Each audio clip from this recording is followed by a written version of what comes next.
এটার প্যাকেট লিস্টটা আমাকে দিয়ে দিন তো।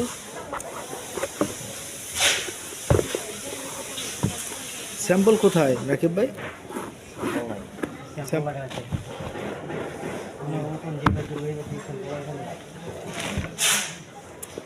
কোয়ালিটি ভালো আছে।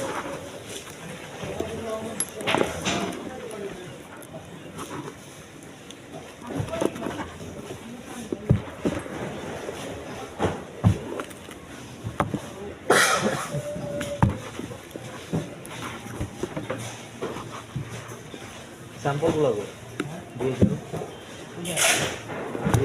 দুটা বেল, এটা দুইটা বেল দিব, মানে ওই যে চিকন আর বেল দেখছো না এই ব্যাগের নাম দুইটা ব্যাগ দিব, নিয়ে হবি তাড়াতাড়ি।